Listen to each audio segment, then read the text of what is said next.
Hello friends, welcome to study stage. तो आज की इस वीडियो में हम लोग गुणनखंड निकालना सीखेंगे, यानी हम लोग गुणनखंड को इंग्लिश में फैक्टराइजेशन बोलते हैं, तो फैक्टराइजेशन निकालना सीखेंगे। सबसे पहले यहाँ पे हम लोग गुणनखंड को डिफाइन करते हैं कि गुणनखंड का अगर हमें डिफिनीशन डिफाइन करना हो तो कैसे करेंगे। देखिए, गुणनखंड किसे कहते हैं, कैसे समझेंगे इसको। तो गुणनखंड कहने का मतलब क्या है कि गुणनखंड वैसी संख्या जो बहुपद भी हो, उसमें संख्या भी कुछ दिया हुआ हो, उसको हमें तोड़ करके, यानी खंड बाई खंड के रूप में तोड़ करके, उन अवयवों को तोड़ करके, ये जो हमारे गुणनफल है इनको आपस में खंड बाई खंड के रूप में तोड़ करके ऐसी संख्या प्राप्त कर लेना जिसका दोबारा हमें इसका गुणनखंड नहीं निकल सके, वैसी संख्या प्राप्त कर लेना, वही हमारा गुणनखंड कहलाता है। बहुत ही सिंपल तरीके से, बहुत ही आसान तरीके से यहाँ पे हम आपको समझाने की कोशिश करेंगे। देखिए, यहाँ पे दिया हुआ है x square plus 5x minus 14, इसका हमें गुणनखंड निकालना है। सबसे पहले समझिए, ये जो x वाला टर्म है ना, x वाले टर्म को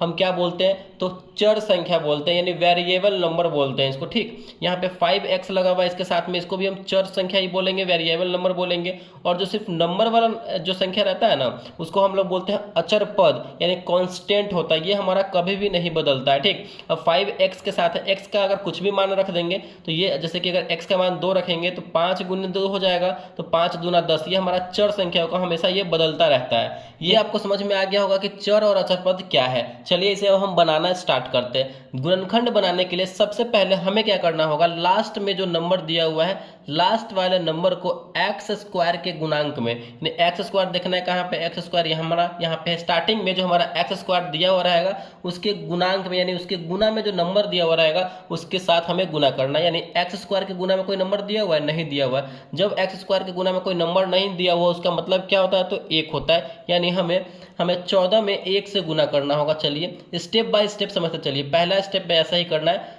लास्ट वाले नंबर को एक्स स्क्वायर जो हमारा फर्स्ट है उसमें जो गुना में नंबर दिया रहेगा उससे गुना करेंगे, तो नहीं है तो 1 होगा, तो 14 में 1 से गुना करेंगे तो हो जाएगा हमारा 14। सेकेंड स्टेप में हमें क्या करना है, हमारा ये जो 14 आया है, अब हमें ऐसे अपने दिमाग में सोचना है कि ऐसा कौन सा नंबर है जिनको गुना करने पर 14 आ जाए, और उन्हीं दोनों नंबर को जोड़ने पर या फिर घटाने पर हमारा ये बीच वाला नंबर आना चाहिए। ये आपके अपने दिमाग में सोचना है। ठीक, चलिए 14 हम कौन कौन से नंबर को गुना करेंगे तो 14 आ जाएगा, 14 में 1 से गुना करेंगे तो 14 आ जाएगा। अगर इसको लेके चलते हैं, 14 में 1 अगर जोड़ते हैं तो 15 आ रहा है, 14 में 1 घटाते हैं तो 13 आ रहा है, जो कि यहाँ पे हमें 5 लाना है, तो ये संभव नहीं है। फिर अब कौन सा नंबर हो जाएगा, आता है एक नंबर 7 गुने 2, 7 में 2 से गुना करेंगे तो 14 आ रहा है। 7 को अगर हम 2 के साथ जोड़ते हैं तो हमारा आ रहा है 9, तो हमें क्या लाना है, 5 लाना है। तो ये जोड़ने पे फुलफिल नहीं हो रहा है, गुना करने पे तो हमारा 14 आ गया, अब यहाँ पे जोड़ने पे भी फुलफिल नहीं हो रहा, तो घटा के देखते हैं। 7 में से 2 जाएगा तो बचेगा हमारा यहाँ पे 5। चलिए, यानी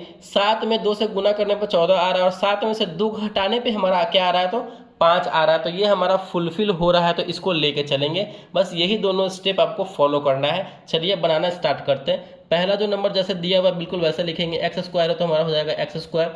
अब हम कौन से 2 नंबर को लिए हैं, 7 और 2 को लिए हैं। ठीक, तो यहाँ पे लिखेंगे प्लस में 7x, और यहाँ पे हम क्या किए हैं, 7 में से 2 घटाए हैं तब ना 5 आया है, तो ये हमारा यहाँ पे 7x प्लस में हो जाएगा, क्योंकि 7 में से हमें घटाना है कितना, 2 को घटाना है। 7 में से 2x घटेगा तो 7x माइनस 2x, और लास्ट में जो है सो लिखेंगे माइनस 14 है तो 14। चलिए, यहाँ ये हमारा कंप्लीट हो चुका है। अब हमें क्या करना है, एक बार इन दोनों को साथ में लेके चलेंगे। इन दोनों में से जो कॉमन होने वाला होगा गुना के रूप में, उसको हम बाहर निकाल लेंगे। देखिए, इन दोनों में क्या सेम है, इन दोनों में क्या क्या चीज़ सेम है, तो इसमें x है, इसमें भी x है, तो इसमें से कुछ बाहर निकलने वाला है। तो जब दोनों में x सेम है तो एक x को बाहर निकाल लेंगे गुना के रूप में, तो यहाँ से एक्स स्क्वायर में से एक x कॉमन हो जाएगा, गुना के रूप में बाहर आ जाएगा। तो यहाँ पे 2x स्क्वायर था, यानी 2x था, यहाँ पे एक अंदर बच जाएगा। और यहाँ पे देखिए 7x में से x बाहर आ गया गुना के रूप में, तो क्या बचेगा, सिंगल में सिर्फ 7 बचेगा। चलिए, ये हमारा कंप्लीट हो गया।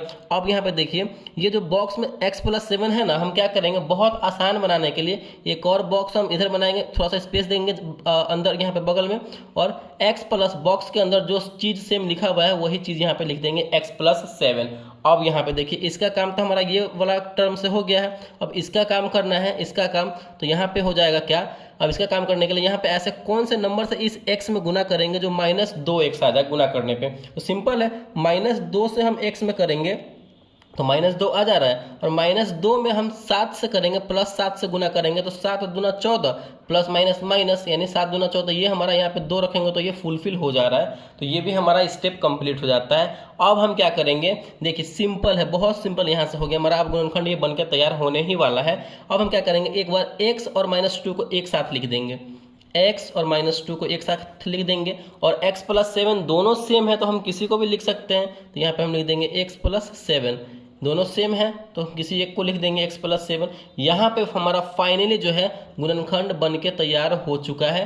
अब इसका आगे गुणनखंड टूटेगा ही नहीं। देखिए हम आगे भी करेंगे ना, तो फाइनली x का जो प्योर वैल्यू होता है वो कैसे निकाल देंगे, यहाँ से निकल जाएगा।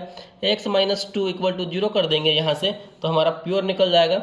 x इस -2 को उधर भेज देंगे तो माइनस में इधर बराबर को हो जाएगा तो प्लस में, यानी x का वैल्यू एक बार आ गया हमारा 2, और यहाँ पे भी लेके चलेंगे x + 7 = 0। तो यहाँ पे x = क्या हो जाएगा, बराबर को उधर भेज देंगे, +7 को बराबर को उधर जाएगा तो प्लस वाला माइनस में हो जाएगा तो -7। यहाँ से हमारा फाइनली ये देखिए इस नंबर का पूरा गुणनखंड टूट चुका है। अब इसके आगे गुणनखंड टूटने वाला है ही नहीं, तो यही हमें इसीलिए हम जो है इस नंबर ऐसे नंबर्स का गुणनखंड निकालते हैं प्योर वैल्यू उसका पता करने के लिए। तो आई होप ये गुणनखंड आपको अच्छे तरीके से समझ में आ गया होगा कि क्यों हम गुणनखंड निकालते हैं और कैसे गुणनखंड को बनाया जाता है। चलिए एक और क्वेश्चन यहाँ पे हम लोग बनाते हैं। तो गाइज आपके लिए यहाँ पे हम एक क्वेश्चन दे रहे हैं, उस क्वेश्चन को बना करके जैसे हमने अभी समझाया है इसी आधार पे क्वेश्चन को बना करके कमेंट बॉक्स में उसका जो है ये वाला फाइनल आंसर देना है कि क्या आंसर आपको बनाने के बाद आया है। ठीक, तो यहाँ पे हम आपको क्वेश्चन दे रहे हैं, बहुत ही सिंपल है, जैसे जैसे बताया है वैसे ही आपको बनाना है। 3x² -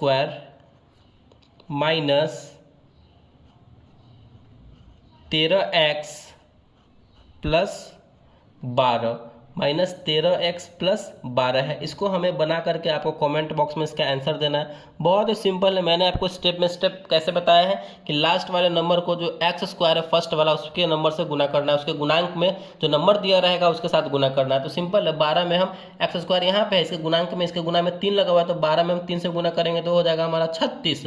और हमें अब क्या करना है अगले स्टेप में, अब ऐसे दो नंबर को आपस में गुना करना है, तो दोनों नंबर को गुना करने पे हमारा 36 आए, और उन्हीं दोनों नंबर को जोड़ने पे या फिर घटाने पे हमारा ये आना चाहिए बीच वाला 13। सिंपल है, 12 × 3 = 36, लेकिन 12 में 3 को जोड़ रहे हैं तो 15 आ रहा है, और 12 में 3 को घटा रहे हैं तो हमारा कितना आ रहा है, तो 9 आ रहा है। तो हमारा ये फुलफिल नहीं हो रहा है, तो दूसरा नंबर लेंगे। कौन सा नंबर, जो 36 आए, तो 9 × 4 = 36 नहीं, 9 में 4 से गुना कर रहे हैं तो 36 आ रहा है।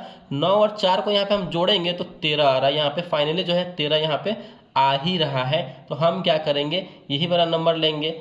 ठीक, फटाफट से इसी टाइप से आपको फटाफट से क्वेश्चन को बनाना है। हमने बहुत ही आपको बहुत हद तक ये जो इसका क्लू भी दे दिया है, तो फटाफट से बना करके इसका फाइनल आंसर क्या आएगा वो कमेंट करके बताइए आप। तो अगर वीडियो आपको अच्छा लगा और पसंद आया तो प्लीज़ वीडियो को लाइक कीजिएगा, चैनल पर नए हैं तो चैनल को सब्सक्राइब जरूर कीजिएगा। Thank you.